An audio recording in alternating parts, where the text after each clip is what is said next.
Hello dear students. आज अपन topic लेकर आए हैं उपभोक्ता का संतुलन क्रमवाचक उपयोगिता के दृष्टिकोण में या अनादिमान वक्र विश्लेषण के दृष्टिकोण में उपभोक्ता का संतुलन। ये टॉपिक है वो BA part first year micro economics का टॉपिक है। आज अपन इसके अंतर्गत अध्ययन करेंगे कि वो एक उपभोक्ता कब संतुलन की स्थिति में होता है और उसकी आवश्यक शर्तें क्या है। जैसे कि अपन पढ़ चुके हैं कि उपभोक्ता का व्यवहार के अंतर्गत अपन दो दृष्टिकोणों का अध्ययन करते हैं। एक उपयोगिता विश्लेषण अर्थात घटनावाचक दृष्टिकोण, दूसरा है तटस्थ वक्र विश्लेषण या अनादिमान वक्र विश्लेषण, जिसे अपन क्रमवाचक उपयोगिता दृष्टिकोण कहते हैं। आज जो अपन अध्ययन करने जा रहे हैं वो उपभोक्ता का संतुलन तटस्थ वक्र विश्लेषण के अंतर्गत करेंगे। सबसे पहले अपन जैसे वापस एक बार देखें कि उपभोक्ता संतुलन से क्या तात्पर्य होता है। उपभोक्ता संतुलन से मतलब यह है कि एक उपभोक्ता अपनी जो दी हुई आय और जो वस्तुएं खरीद रहा उनकी दी हुई कीमतें की स्थिति में वो एक ऐसे संयोग को खरीदना चाहेगा जिससे उसकी संतुष्टि वो अधिकतम हो, और उस स्थिति से वो जब तक परिवर्तन नहीं करना चाहेगा जब तक वर्तमान परिस्थितियों में कोई भी परिवर्तन न हो। यानी अपन आसान सी भाषा में ये कहें कि उपभोक्ता की जो आय दी हुई है उसकी सहायता से वह वस्तु और सेवाओं का ऐसा सहयोग खरीदना चाहेगा जिससे उसकी कुल उपयोगिता अधिकतम हो या उसकी संतुष्टि है वो अधिकतम हो। उस समय उपभोक्ता संतुलन की स्थिति में होगा और उसमें तब तक परिवर्तन नहीं करना चाहेगा जब तक वर्तमान परिस्थितियों में कोई भी परिवर्तन नहीं हो। तो उस समय उपभोक्ता संतुलन की स्थिति में कहलाएगा। क्रमवाचक दृष्टिकोण के अंतर्गत अपन उपभोक्ता का संतुलन बजट रेखा तथा अनादिमान वक्र की सहायता से देखते हैं।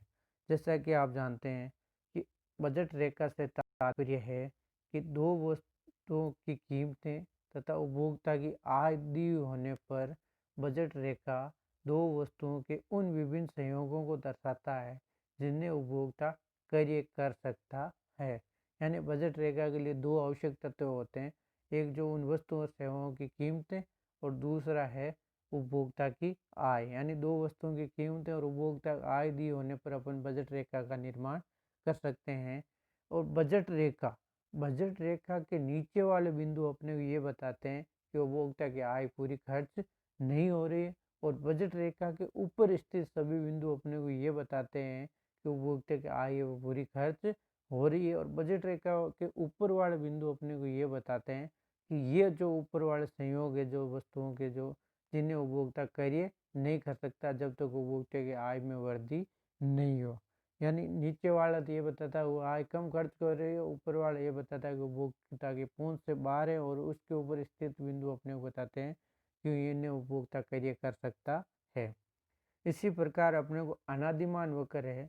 अनादिमान वक्र वह वक्र है जो दो वस्तुओं के उन विभिन्न संयोगों को दर्शाता है जिनसे उपभोक्ता को समान संतुष्टि प्राप्त होती है। यानी एक अनादिमान वक्र पर स्थित सभी बिंदुओं से उपभोक्ता को समान संतुष्टि प्राप्त होती है। जितना अनादिमान वक्र ऊंचा होता है एक उपभोक्ता को उपयोगिता उतनी ज़्यादा मिलती है या संतुष्टि का स्तर उतना ही ज़्यादा होता है। इसलिए प्रत्येक उपभोक्ता चाहता है कि अधिक से अधिक ऊंचा अनादिमान वक्र पर जाना चाहता है। अब अगर अपन इन दोनों वक्रों अपन बजट रेखा और अनादिमान वक्र की सहायता से उपभोक्ता के संतुलन को अगर अपन देखें तो जैसे एक इस डायग्राम के माध्यम से अगर देखें तो अपन यहाँ पे वाई एक्सेस पर अपन ने उपभोक्ता वाई एक्सेस पर अपन ने वाई वस्तु को लिया, एक्स एज पर अपने एक्स वस्तु को लिया है। बी एल है जो वो रेखा है वो बजट लाइन को बता रही है, और आई सी 1 2 3 है ये अनादिमान वक्र है।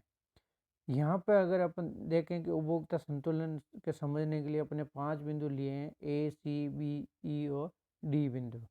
यहाँ पे जो सी बिंदु है वो ये बता रहा है कि यहाँ पे उपभोक्ता की पूरी आय खर्च नहीं हो रही।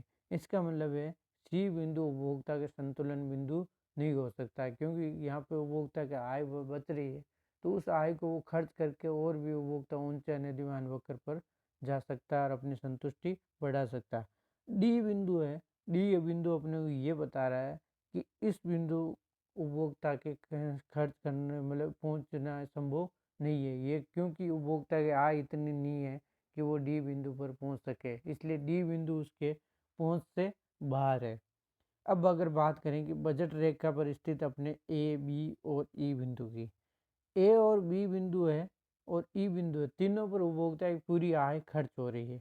लेकिन यहाँ पर अपन देख रहे हैं कि ए बिंदु और बी बिंदु की बजाय ई बिंदु पर उपभोक्ता को ज़्यादा संतुष्टि मिल रही है या ज़्यादा उपयोगिता मिल रही है, क्योंकि ए और बी बिंदु की बजाय ई बिंदु पर उपभोक्ता अधिक ऊंचे अनधिमान वक्र पर स्थित है। इसका मतलब यह है कि ए बी बिंदु की बजाय ई बिंदु पर अधिक उपयोगिता मिल रही है।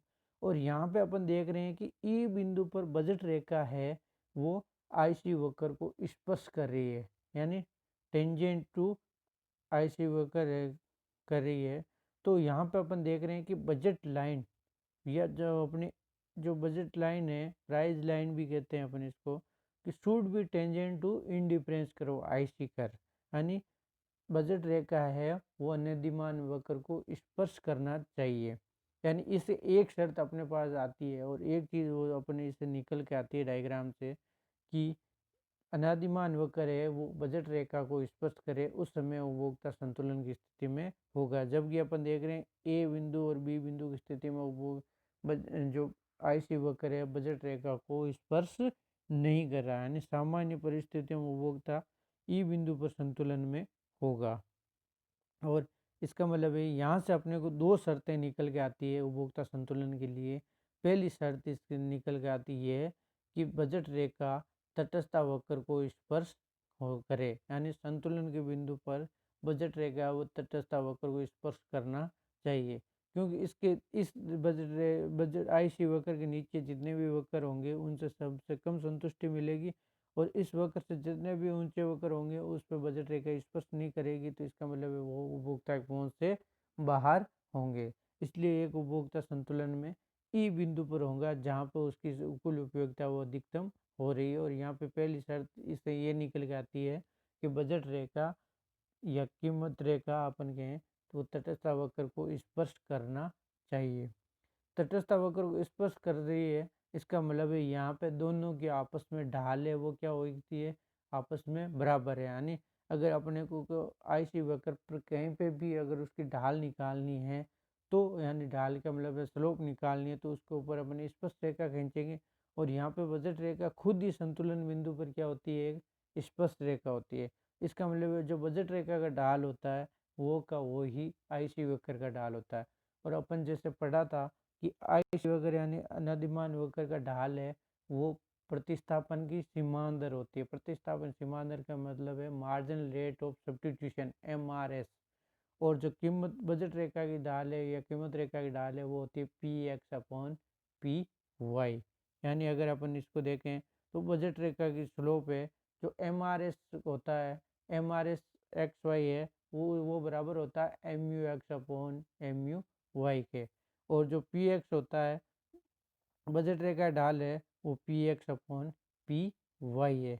यानी अगर इसको अपन यहाँ पे लिखें तो इसका मतलब है कि M R S X Y equal to P X upon P Y होगा। और एम आर एस इक्वल होता है M U X upon P M U Y के बराबर होती है। यानी इसको अपन M U X upon M U Y upon M U P X upon P Y, इस स्थिति में उपभोक्ता क्या होगा, संतुलन की स्थिति में होगा। यानी इसको अगर अपन देखें तो इसको अपन इस तरीके से भी लिख सकते हैं कि M U X upon P X equal to M U Y upon P Y. ये तो इसकी होगी पहली शर्त। इसकी पहली शर्त के साथ दूसरी शर्त का भी पूरा होना जरूरी नहीं कि पहली शर्त हो पूरी हो तो उपभोक्ता संतुलन की स्थिति में ही हो। पहली शर्त की आवश्यक शर्त है कि स्पर्श करना चाहिए, लेकिन वो उसकी अनिवार्य उसके साथ एक शर्त और होना है जिसको अपन आवश्यक पर्याप्त शर्त कहते हैं। यानी पहले के साथ इस दूसरी शर्त का भी पूरा होना आवश्यक है, तब भी उपभोक्ता संतुलन में होगा। दूसरी शर्त यह है कि तटस्थ वक्र मूल बिंदु की ओर अनुत्तरदायी होना चाहिए। यानी इंडिफरेंस कर्व है must be convex to the origin. यानी कि must be convex to the origin का मतलब है मूल बिंदु की ओर अनुत्तरदायी होना चाहिए। अगर मान लो अनुत्तरदायी नहीं है, कॉन्वेक्स की जगह अगर कॉनकेव है, तो क्या होता है देखो। यू पर अपन देख रहे हैं कि ई बिंदु पर कॉन्वेक्स है और जबकि एफ बिंदु पर क्या है, कॉनकेव है। कॉनकेव का मतलब है जब जब अपन कॉनकेव को, तो कॉनकेव का मतलब ऐसा होता है, ये कॉन्वेक्स होता है और ये जो कॉनकेव होता है। नहीं, जब जिस अगर ओरिजिन बिंदु की तरफ हो तो उसके कॉन्वेक्स कहते हैं, और जब इसका मुंह कॉन्वेक्स ओरिजिन बिंदु की तरफ हो तो इसको कॉनकेव कहते हैं, नतोदर कहते हैं, और इसको कॉन्वेक्स को नुतोदर कहते हैं। तो इसका यहाँ पे अपन देख रहे हैं कि ई बिंदु पर तो एक कॉन्वेक्स और एफ बिंदु पर है नतोदर यानी कॉनकेव। अगर अब अपन देखते हैं कि इन स्थितियों में उपभोक्ता कब संतुलन में होगा। तो ई बिंदु पर अपन देख रहे हैं कि यहाँ पे अपन एक्स एक्सेस पर अपन एक्स वस्तु लिया, वाई एक्सेस पर वाई वस्तु लिया, ए बी है जो बजट रेखा बता रही है, और फर्स्ट और सेकंड ये आई सी वक्र फर्स्ट और आई सी वक्र सेकंड को बता रहा है।